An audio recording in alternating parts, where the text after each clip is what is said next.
Good evening, everybody. My name is Rainer and this is Rainier Books. Welcome to another video from the channel. Maybe it is the last balcony video of this year of 2022. It's September the 2nd, and as you can see, I'm wearing a hoodie. It's chilly, it's cold here in Stockholm. It's like 7:15, 7:20, and it's really very chilly, and autumn has come.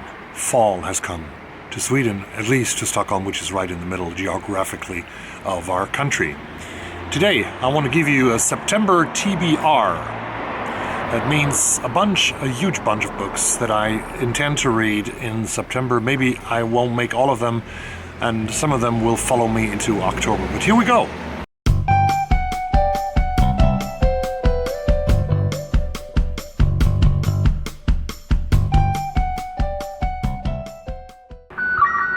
Geoffrey Cain is an American journalist an investigative journalist who has worked a lot in Asia and in the Middle East for 12 years. He has written for The Economist, for the Wall Street Journal, and other magazines and papers. And he has previously written a book about the Korean giant Samsung Rising, the inside story of the South Korean giant that set out to beat Apple and conquer tech.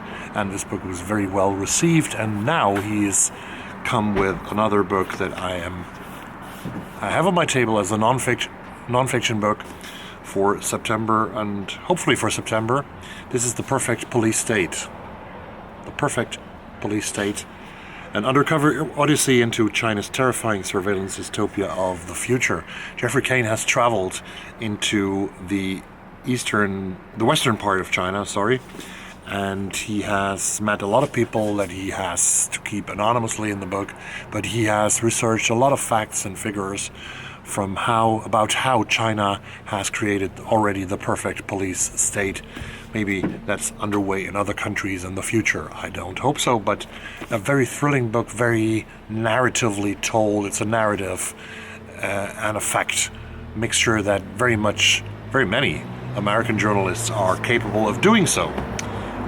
The Perfect Police State by Geoffrey Cain. I don't give them numbers, but I have bought this book in the summer, and I love the author from her short story collection, Sabrina and Corina, which I listened to a couple of years ago when she debuted with it. And this is Fajardo-Anstine's novel, Woman of Light, playing out in the state of Colorado in the United States.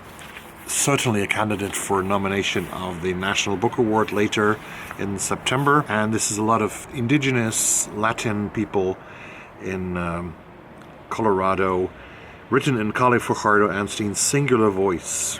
And that's really what she has. It's a lot about also where the narratives of her ancestors, of the Latin indigenous people in Colorado get into the story, and some kind of surreal stuff as well. She was a National Book Award finalist with Sabrina and Corina, and I hope that she gets on the long list with Woman of Light. I still have this little book here, Sabrina Au, the cover.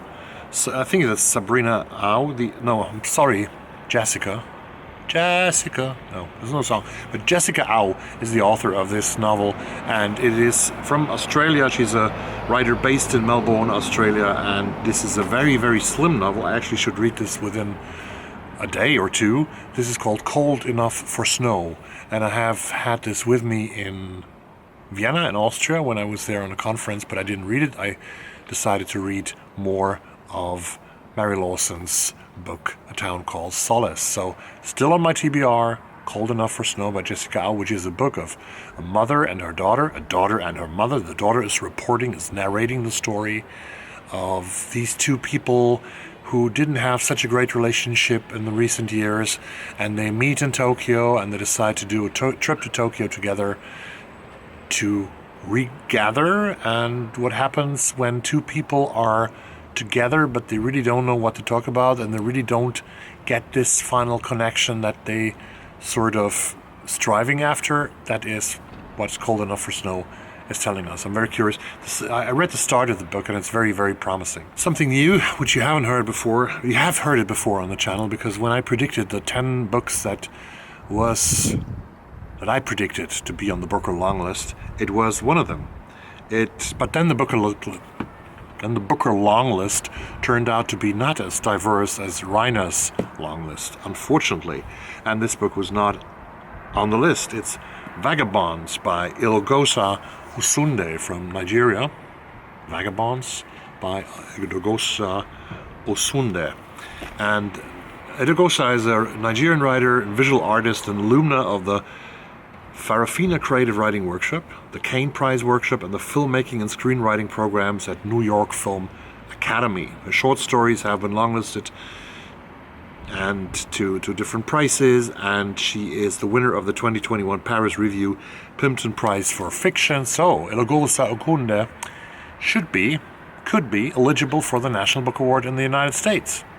Maybe we hear the title of that book again in 2 weeks. This is a breathtaking story, they say, about the insidious nature of Nigerian capitalism, corruption and oppression, and offers a defiant, joyous and fiercely inventive tribute to all those for whom life itself is a form of resistance. Sounds good, doesn't it? I'm still fighting with this one, with the next one, which I call the brick book, because it has so many pages. This is The Avery by Dave Eggers. I did started that one 70 pages in, and it's about a woman who is hired by the greatest multimedia company in the history of the world, the Avery, which sort of has united everything that is on the internet, like Google and YouTube and Twitter, all these kinds of things, and creates one app after another, buys very small businesses and incorporates them into their corporation. And the Avery is sort of the big brother who's watching everybody. And there's this young woman coming into the Avery, trying to get hired by the Avery to destroy the Avery. But the first 50, 60 pages didn't really immerse me into it. But I will give it a second try, because I don't want to give up on this one, because I'm very interested in the sujet and the topic of the Avery, which is the Avery. And I'm very happy that I got a book in the mail last week. I think it came last week. It is a writer that I fell in love with last year when she published her first novel in English. Winter in Sakcho was translated into English, and it immediately was nominated for the National Book Award of Translated Literature in the United States, and it got the prize. It won the National Book Award. Winter in Sakcho by Elise Shua Dusapin, a very young writer, French writer of Korean descent. And her second novel is now out in English, came out in August, and it's called The Pachinko Parlour. Pachinko Parlour is translated from the French by Anissa Abbas-Higgins, who also translated her first novel. This is about pachinko parlors, of course, apparently, and you find them in Tokyo. It is Another Summer in Tokyo. Cold Enough for Snow is a little bit later in the year by Jessica Au, but this one is also in Tokyo by Elise Shua Dusapin. And this is a story from the city and about a pachinko parlor and Korean immigrants in Japan. Can't wait to get to Elise Shua Dusapin's next novel. I'm already in the next book. I've read almost 2 stories of it, and I love it. And some people have raved about it, like Greg in Supposedly Fun. He loved it, and someone else loved it, and I expect it to be nominated on the long list of the National Book Award this year. This is Morgan Taulty's first short story collection, Night of the Living Res, which plays out in the reservation of First Nation Penobscot people in the United States, in the state of Maine. And this is a thrilling story. It's thrilling stories circling around one character, very absurd stories, weird characters, exactly the kind of literature, the kind of stories that I love. Then I have a thriller here, because I decided to pick up, I read Peter James. Do you know Peter James from Brighton in England? He's one of the most best-selling authors in the UK in sorts of thrillers and mysteries, and he wrote the series about He's writing the series about Brighton Police Detective Chief, Police Superintendent Roy Grace, and I think I was like 8, 9, 10 novels into the series when I stopped reading it for a couple of years ago and decided to do more literary fiction. which is good, was a good decision. But now I thought I could get back to Roy Grace actually and pick it up where I left it. So I ordered from the library a book that Debt is always in the title of the books, by Peter James. So this is the #1 bestseller from the UK, Dead If You Don't, by Peter James with Roy Grace. Here you see all the novels that exist with Roy Grace by Peter James. He has sold about 20 million of them. And this is about a businessman in Brighton who is taking his teenage son to a football match, probably Brighton and Hove Albion. And when they arrive into the game, the father meets a client, and then the son disappears, and he gets a message that his son is being kidnapped and he has to do some awful things to get him back. Roy Grace, Dead If You Don't.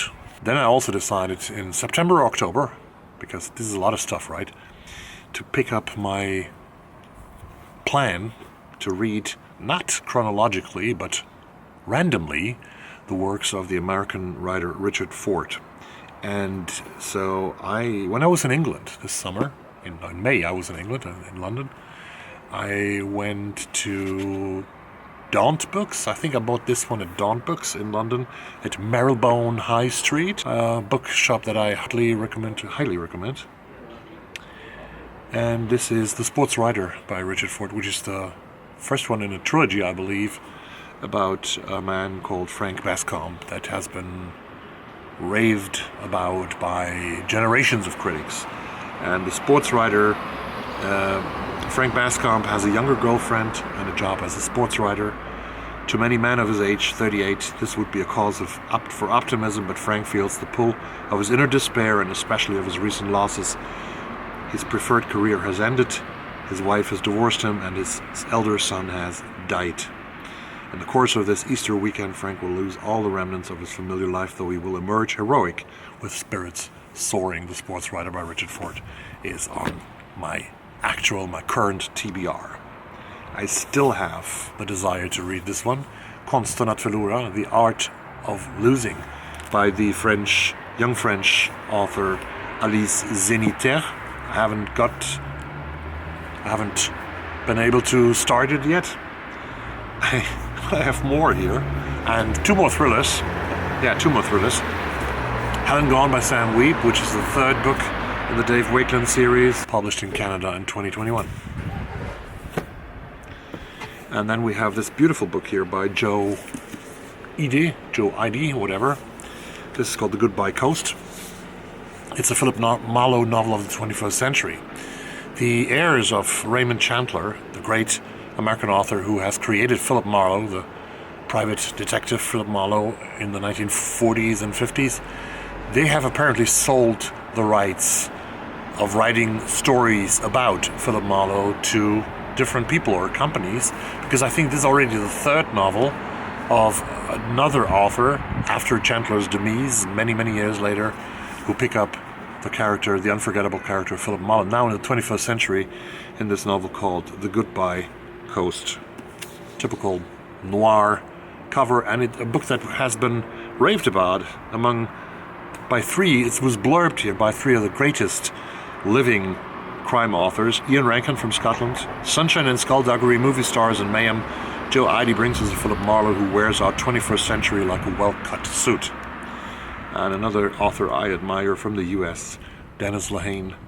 Not so much a reimagining of Chandler's world as a reinvigoration.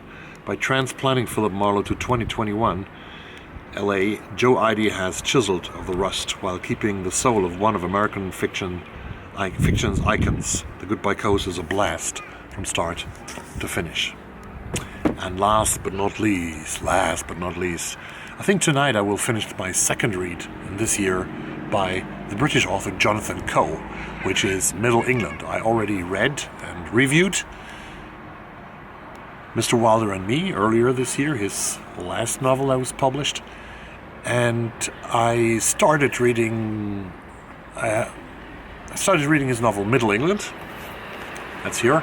And I will finish it tonight, I think, about Brexit and about the situation in which led the United Kingdom to Brexit. A great, great book that I loved, and that sort of gave me the motivation to go for the next one. So I read Co, another project announcement here. I read Co backwards. That's what I thought.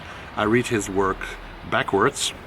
Mr. Wilder and Me, then Middle England, which won the Costa Award of 2019. And I already ordered and got from the library this one here by Jonathan Coe. That is number 11, or Tales That Witness Madness, published by Viking in 2015. This book, number 11, or Tales That Witness Madness by Jonathan Coe, seems to be a book of one of my new favorite authors, Jonathan Coe, a man that I really recommend to you.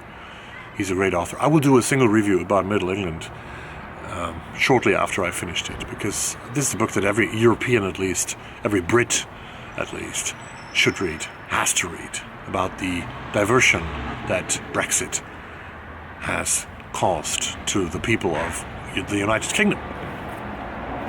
This is my TBR. If you want to join me in one of these books, please drop me a message on my social media. I would love to read one of these books with you.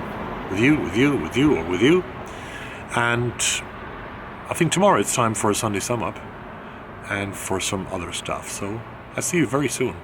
But maybe the last time from the balcony tonight. Good night.